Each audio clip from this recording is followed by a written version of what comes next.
Hello everybody, my name is Eddie Minaya and I'm a visual communicator, a web designer, a graphic designer, a storyteller with more than 20 years of experience.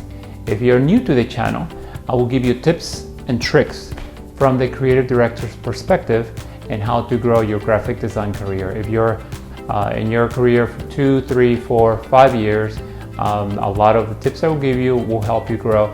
I work a lot with junior, mid-level, and senior designers, and I help them grow, give them tips, give them tricks, things to kind of make them go from point A to point B to point C and grow in their career. So stay tuned. This is Eddie Knows TV.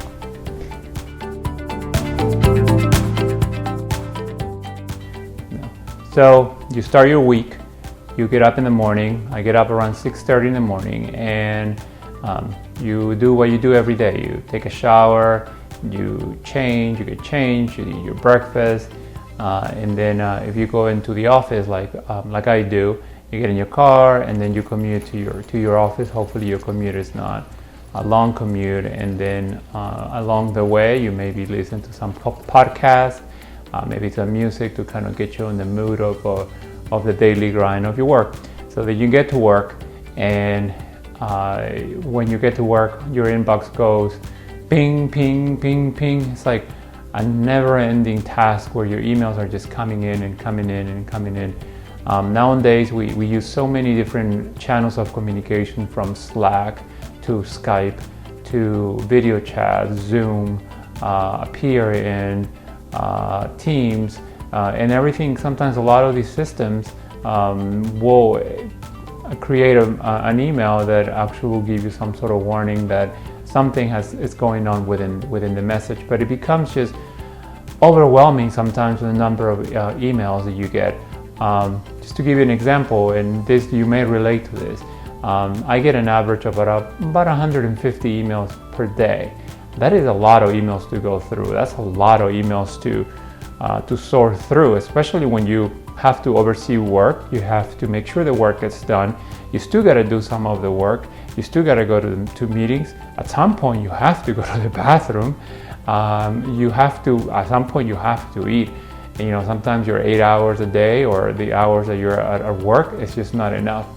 And in my instance, in my case, most of the traffic starts around 9:30. That's when a lot of the people starts to roll in and coming into work. So what happens is 9:30, all the people come in, and all of a sudden it's all this traffic, and the volume of emails kind of increases because they want to know or get something from you. So how do you deal with so much overwhelm? I mean, sometimes I feel like you could potentially be just reading emails and responding to emails just about every single day. And as you go further up in your career, the more emails you're going to get, because the more people are going to want from you, the more they're going to want information from you. They want to meet with you. They want to get your opinion about something. The more they want to find out, is this right? Is this wrong? Can I go this direction? Can I not? And a lot of the communication sometimes happens via email. Nowadays, a lot of people are remote, or they're spread out across the different offices across the United States, depending the type of company, or if you're a freelancer, if you work on your own, then most likely you're going to get a lot of emails too. So how do you manage this? How do you manage, multitask all these emails and multitask your work and your emails? I was in training recently, earlier this year, and I was actually clarified that as human beings, we can't really multitask. And you think about it, that's actually pretty true. We can't really multitask. If you multitask, what happens is you're not going to be able to do two things at the same time. What does that really mean, multitasking?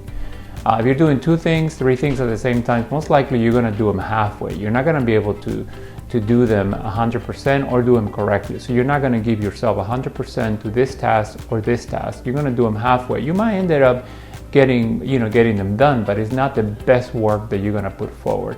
So how do you deal with this? Well, a couple things. One of the things I do is I actually get there before everyone gets to the inside of the office. So I try to get there around 8 in the morning, 8 before everyone rolls in. Again, 9:30, kind of the sweet spot when everyone is rolling in. So if I try to get there around 8, it gives me about an hour of quiet time, of being able to respond to the emails I didn't respond the night before. And that's important, what I just said, the emails I didn't respond the day before. Why is that important? Because as the day goes on, you have to pick and choose what is it you really need to take action on and respond to quickly. Most emails, unless it's somewhat of an emergency, they can wait, and it's okay for someone to wait up to 24 hours for your response. If someone doesn't respond to you within a day, then most likely they're going to be following up with a second email or a phone call or some other method of communication. And if someone wants to get in hold of you, like right now, because of some sort of emergency, a project, there's a deadline, there's a client, there's a mistake on something that was sent out, needs to be fixed, and you did it, and whatever the emergency it is, they will come and look for you at that moment in a different way, either by calling you. If you're in an office, they might actually just stop by your office, your desk, or they might just try to contact you in a different way through, instant messaging, text, Teams, whatever other method that you use within your team to communicate. So it's okay to wait up to 24 hours to respond to messages. Me as again, I oversee teams. I don't just do the work. So if I send someone an email and someone doesn't really respond to me within 24 hours, it's okay. I know that they probably have a lot going on. So if they don't respond until the next day, it's okay. Again, unless it's an emergency, then I'm looking for them.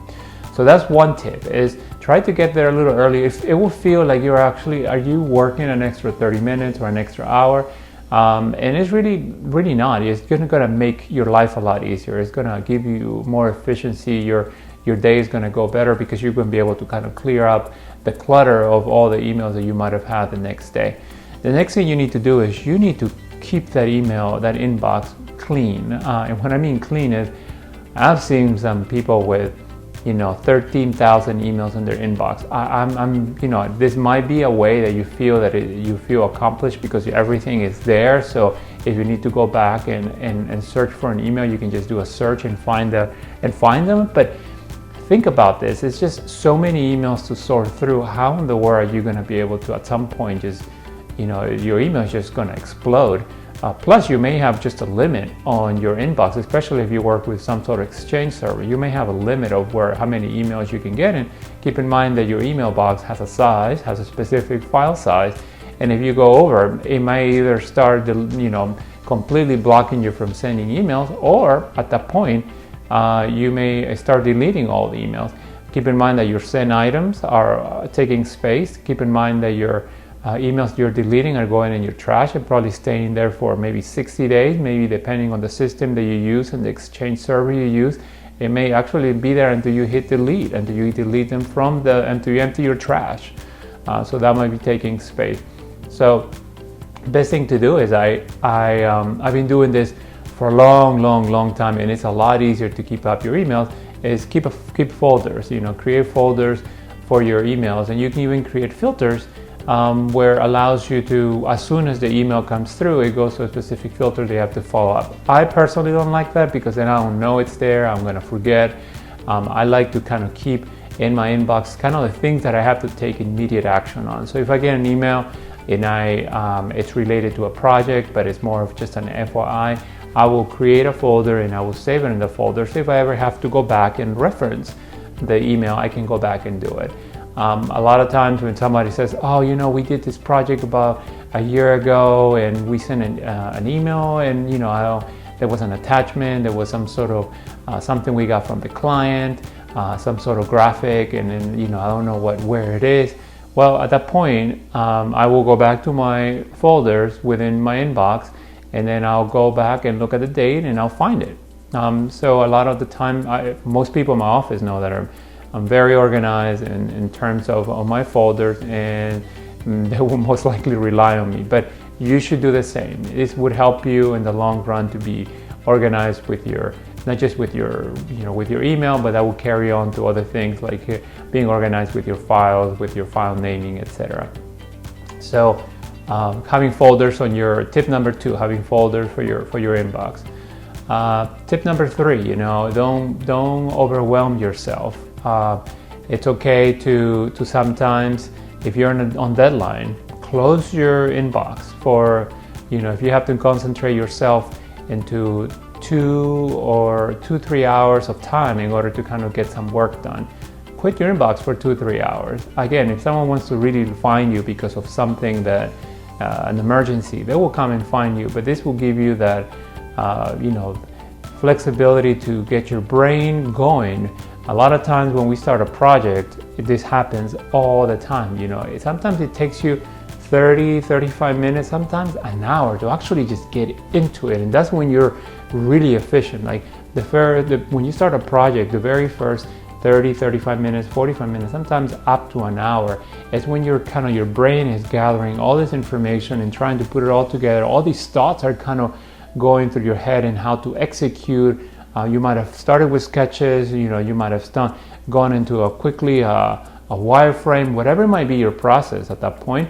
But it takes about an hour until you're actually starting to do a good execution of your work.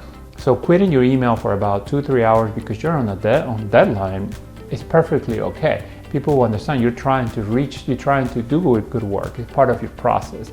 So that's another good tip to do. Is it's okay to do that. And I'm gonna keep reminding you, it's okay that if you are not in your email for 2-3 hours, I know it feels like you're getting some sort of anxiety, like FOMO, that you're missing on something that's going on. But technically you may be missing on the everyone going out to get coffee, or everyone going out to the kitchen to chit chat, but you're on deadline. At that point you have to pick and choose what you have to do. Your manager, if this comes up with, if your manager, your art director, your creative director comes to you and says, hey, we've been trying to reach you, but you're not there, be straight. So if one of my direct reports come and they will say, look, Eddie, I was out of email, because I was trying to chase a deadline and I really needed to get this done. I really needed the time to concentrate.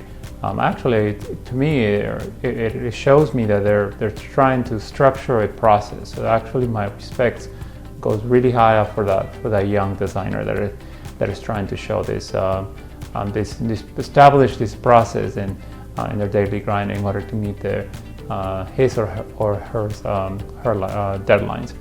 So stay tuned. The next video I'm going to talk about next week is going to be about process and how to manage process and all the different things that goes along with process. So stay tuned. This is Eddie Knows TV.